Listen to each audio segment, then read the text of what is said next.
What's going on? It's your boy Sermon at Sermon's Domain on Twitter. Earlier this year, Travis Scott and Quavo began teasing a full-length album together. And at the time I was like, okay, yeah, whatever. You guys are definitely going to do it. I just felt like when you have two big names like that, it's hard for them to find time to get in the studio and actually lock in and create this music. However, in the last half of 2017, we started to see a flood of collaboration albums. 21 Savage and Offset, Young Thug and Future, Big Sean and Metro Boomin. So there was collaboration album after collaboration album. So I think due in part to all of those projects, it motivated Travis Scott and Quavo to find time to get this project done because they know that there is a lot of money on the table that comes with this. So finally they got it done and they started teasing it on Twitter, Instagram, all the social media sites and everything. Everybody was ramped up, the hype was high, and it finally arrived. The album title is a weird one to me. It's Huncho Jack Huncho. I feel like if it was just one half of the title, it wouldn't be as weird. But I kind of like it though. I like the whole I like Jack Huncho a little bit more because it sounds like a badass cop in an 80s movie or something. My name is Huncho, Jack Huncho. And so I went into this album with low expectations. There were a lot of collaboration albums in 2017 that just didn't impress me. So I was like, okay, well, I'm hoping that these two are creating on a higher level than everybody else because they are two artists that I would put above a lot of the other ones that did collaboration albums this year, especially Travis Scott because he is great with picking out production. And so I hoped if nothing else we would get like some stellar production on Huncho Jack Huncho. In 2017, I have not been stumped in terms of picking out a favorite song. I listened to Huncho Jack Huncho at least 6-7 times yesterday and a couple this morning before I started this review, and I'm like, every time it felt more like it was background music for me. Unfortunately, I just didn't hear anything that made me want to discuss it. From start to finish, I'm just listening and nothing is standing out. So it made me contemplate for a second, like, do I actually want to do this review? Because it's like, it's going to be all like more on the lines of criticism than praise. Because I don't really feel like there's anything special about Huncho Jack. I like Travis Scott and Quavo, but their album is plagued by the same things that have hurt all the other collaboration albums this year.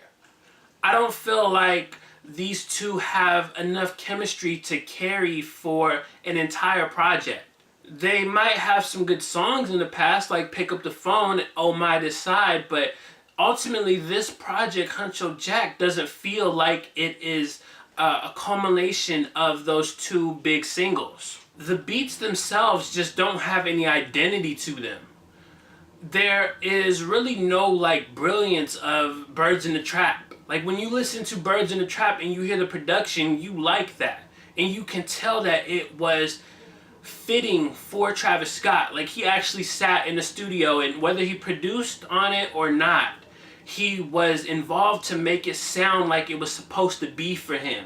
Like it was an album that sounded like only Travis Scott could make it. Huncho Jack sounds like a collaboration that anybody can make. They all opted for these cookie cutter sounding beats, these beats that would be fitting on Super Slimy or Without Warning. And to me, that is where it lacks the identity because you can pass these beats around to anybody in Atlanta and be like, you're going to use this. And they would sound like they fit on it. There's nothing special about the beats on Huncho Jack. I mean, another example is when you heard Watch the Throne. These beats felt like they were tailor-made for Kanye and Jay-Z. It wasn't like, oh yeah, this beat right here, it definitely sounds like this guy could use it, and this beat right here. No, these actually felt like songs that these two could only make or would only make. In a time period where collaboration albums have become so normal, they've taken such a substantial dip in quality. I am disappointed in Huncho Jack. If not for nothing but the fact that Travis Scott really didn't have too much input in the production, like a more hands-on approach. I think that is what I would like to say. Like it doesn't feel like he had a hands-on approach. It felt like this and other collaboration albums this year were simply a quick cash grab for the artist as well as the labels. It builds up all this hype and then the music itself is disappointing, but at that point the artists and the labels have already made their money because the streaming comes in and fans that do like the artist buy it. And I'm sure that there are people out there that like these collaboration albums, but I guess they're just not meant for me. I don't know who the music is meant for in the long term, but it's definitely not meant for me. So those are my thoughts on Travis Scott and Quavo's collaboration album, Huncho Jack Huncho. After you listen to this album, let me know what you think about it in the comment section below. I really want to have like a discussion. I want to hear from somebody who actually liked the album. I want to hear what you liked about the album, what makes it memorable for you, and honestly, how long do you see yourself listening to this album? Is this one that is going to last several months, several years, or is this something that's hot right now and then gets forgotten in, a month or so? I'm really curious. So afterwards, like the video, subscribe to the channel if you're not already, share the video, follow me on Twitter @SermonsDomain, and as always, thank you for your time. I appreciate you for watching, and until next time, peace.